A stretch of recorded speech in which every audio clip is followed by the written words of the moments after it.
انا اعطیناک الکوثر، میں جلدی سے اب اس کو سورت کو بھی مکمل کر دوں تاکہ ہماری سورت کمپلیٹ ہو جائے. ترجمہ کر دیتا ہوں. انا اعطیناک الکوثر، اے نبی ہم نے آپ کو عطا کی کوثر. فصلی، پس آپ نماز پڑھیے. لربک، اپنے رب کے لیے. ونحر، اور قربانی کیجیے. انا، بے شک. شانئک، آپ کا دشمن. هو الابتر، وہی دم کٹا ہے، وہی اسی کی نسل ختم ہوگی، اسی کا ذکر خیر ختم ہو جائے گا، وہی ناقص ہے، اس کا کوئی نام لینے والا ان کے بعد نہیں ہوگا. سمجھ رہے بات کو؟ اس صورت کا میں شان نزول بتا دیتا ہوں آپ کو، کچھ اس کی فضیلت کیا ہے اور اس کی تفسیر کیا ہے. یہ آپ کو تحریری شکل میں مل جائے گی، لہذا لکھنے کی ضرورت نہیں ہے. ٹھیک ہے؟ جیسے سورہ فلق اور سورہ ناس کا خلاصہ مل گیا نا آپ لوگوں کو. کس کس کو ملا ہے؟ سب کو مل گیا؟ آپ کو نہیں ملا؟ نیٹ سے دیکھ لیں، مل جائے گا انشاءاللہ. کب سے بھیجا ہوا ہے؟ اس کے بعد اذا جاء نصر اللہ قل یا ایھا الکافرون، ان صورتوں کے بھی آپ کو خلاصے سورہ اخلاص کا مل جائے گا انشاءاللہ. تو یہ جو بھی بتا رہا ہوں یہ بھی تحریری شکل میں آپ کو دے دیا جائے گا. اس صورت کا شان نزول یہ ہے کہ رسول اللہ صلی اللہ علیہ وسلم کو اللہ تعالیٰ نے حضرت خدیجہ سے 2 بیٹے دیے تھے. ایک کا نام تھا قاسم اور ایک کا نام تھا ابراہیم. آپ صلی اللہ علیہ وسلم کی جتنی بھی اولاد ہوئی ہے صرف حضرت خدیجہ سے ہوئی ہے. حضرت خدیجہ کے علاوہ آپ کی اولاد کسی اور زوجہ سے نہیں ہوئی. حضرت خدیجہ سے 4 بیٹیاں تھیں اور 2 بیٹے. ایک بیٹے کا نام قاسم، دوسرے کا نام ابراہیم. قاسم کی جب ولادت ہوئی ان کا بھی انتقال ہو گیا، اور ابراہیم کی ولادت ہوئی تو ان کا بھی انتقال ہو گیا. عرب میں نرینہ اولاد کی بڑی اہمیت تھی، کیونکہ انسان کا نسب اس کی نرینہ اولاد سے چلتا ہے، بیٹیوں سے نہیں چلتا. بیٹیاں تو غیروں کی ہوتی ہیں، رخصتی ہو کے دوسروں کے ہاں چلی جاتی ہیں، ان کے نسل میں اضافہ کرتی ہیں، ان کی نسل بڑھاتی ہیں. اپنے شوہر اور اپنے شوہر کے ددیال کی نسل میں اضافہ کریں گی. وہ اپنے باپ کی نسل میں اضافہ کون کرتا ہے؟ بیٹا. کیونکہ نسب کس سے چلتا ہے؟ باپ سے چلتا ہے، سوائے بلاول بھٹو کے. بلاول بھٹو کے بارے میں میں کہتا ہوں کہ بلاول بھٹو اسلامی تاریخ، غیر مسلموں کے ہاں تو ماں سے چلتا ہے جو نیچر کے خلاف ہے، لیکن اہل اسلام میں، اسلامی تاریخ میں سوائے بلاول بھٹو کے آج تک کوئی ایسا شخص پیدا نہیں ہوا جس کے نسب اور خاندان ماں سے چلتا ہو. بلاول بھٹو زرداری کے بیٹے ہیں، مگر خاندان ان کا کیا کہلاتا ہے؟ قوم جو آخر میں لگتی ہے وہ بھٹو کہلاتی ہے، حالانکہ وہ بھٹو ان کی والدہ تھیں، ان کے والد محترم بھٹو نہیں. تو سیاست میں انہوں نے نسب ہی کو بگاڑ دیا اپنا. سمجھ رہے بات کو؟ تو یہ سیاسی لوگ اتنے خطرناک ہوتے ہیں کہ یہ اپنے باپ کے نسب کو بدل دیتے ہیں سیاست کے چکر میں، کیونکہ زرداری لگے گا تو ووٹ نہیں ملیں گے، ووٹ بھٹو کے نام کو کیش کرانا ہے. خیر، تو رسول اللہ صلی اللہ علیہ وسلم کے 2 بیٹے ہوئے، دونوں کا انتقال ہو گیا. عرب میں بے اولادی کو بھی معیوب سمجھتے تھے، کیونکہ آپ کی نسل چلے گی بیٹوں سے، اور بیٹے ہیں جو باپ کی بہت زیادہ عزت کا ذریعہ بنتے ہیں. بیٹیوں کے اپنے فضائل ہیں، لیکن ظاہر ہے نسل بیٹیوں سے نہیں چلتی. تو جب نبی صلی اللہ علیہ وسلم کے دونوں بیٹے مر گئے، دنیا سے چلے گئے، تو عاص ابن وائل بہت بڑا دشمن تھا اہل اسلام کا، وہ اور قریش، دیگر قریش، وہ یہ کہنے لگے کہ محمد صلی اللہ علیہ وسلم معاذ اللہ ابتر ہیں. کیا مطلب؟ ان کی نسل ختم، اور ان کا نام لینے والا ان کے بعد دنیا میں کوئی نہیں ہوگا، کیونکہ بیٹے ہی نہیں ہیں. تو ریاض کون رکھے گا؟ اولاد ہی نہیں ہے، باپ دادا کے نام کون لے گا؟ اولاد تو ہے ہی نہیں، بیٹیاں ہیں. سمجھ رہے بات کو؟ آپ صلی اللہ علیہ وسلم کو اس طعنے سے تکلیف ہوتی تھی،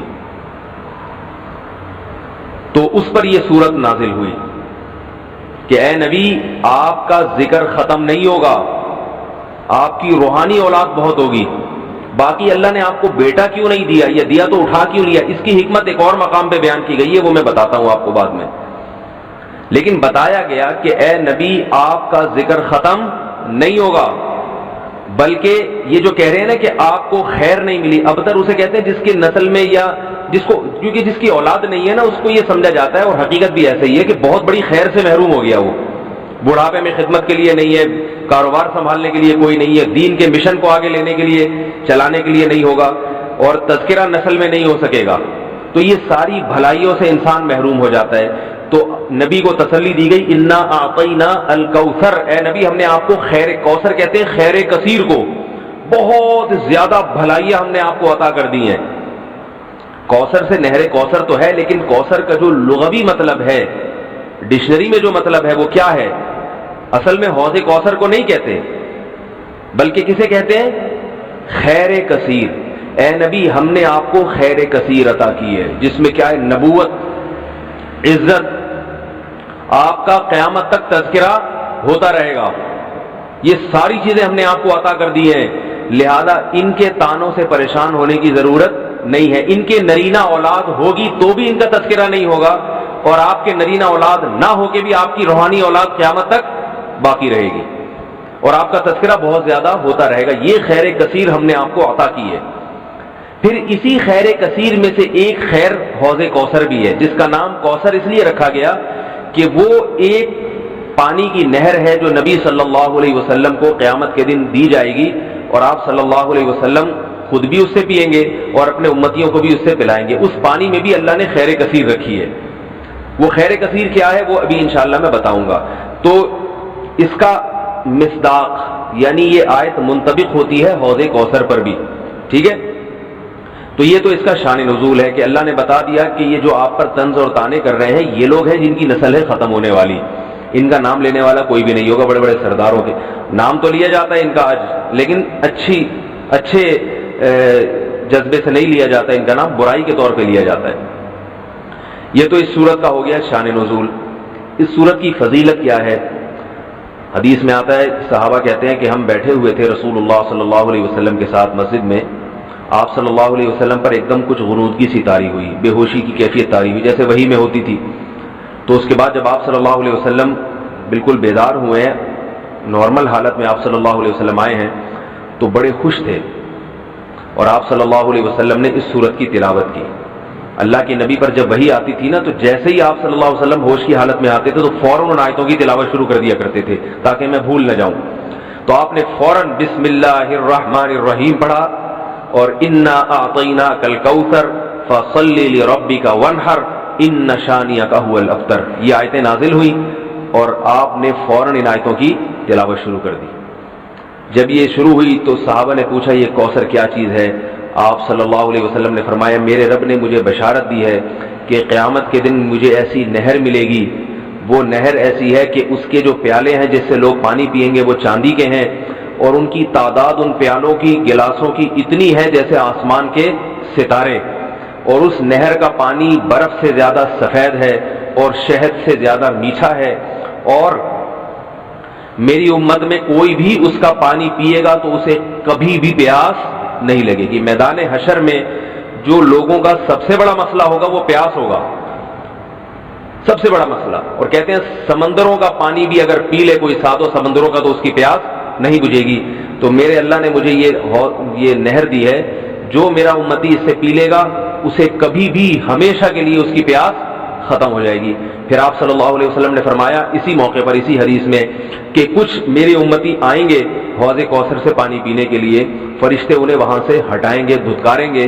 میں کہوں گا کہ یہ میرے امتی ہیں تو فرشتے کہیں گے کہ آپ کو علم نہیں ہے ما احدثوا بعدک، کہ انہوں نے آپ کے بعد بدعتیں ایجاد کر لی تھی. ہیں تو آپ کے امتی مگر انہوں نے آپ کے دین میں تبدیلیاں کر لی تھی. جو دین آپ ان کو دے کر گئے تھے اس پر انہوں نے قناعت نہیں کی، اپنی طرف سے اس میں اضافے کیے، ایڈیشن کہتے ہیں نا، بہت ساری چیزیں بڑھا لی انہوں نے. تو اس میں وعید بھی آپ صلی اللہ علیہ وسلم نے بتا دی کہ حوض کوثر سے بدعتی کو پانی پینے کی توفیق نہیں ملے گی. تو یہ تو اس صورت کی فضیلت ہو گئی. اب اس صورت کے مضامین کیا ہیں، تفسیر کیا ہے اس کی، اس کے اسباق کیا ہوتے ہیں، یہ انشاءاللہ پھر وقت چونکہ ہمارا پورا ہو چکا ہے یہ اگلے لیکچر میں سورہ ماؤن کے ساتھ. وما علینا الا البلاغ.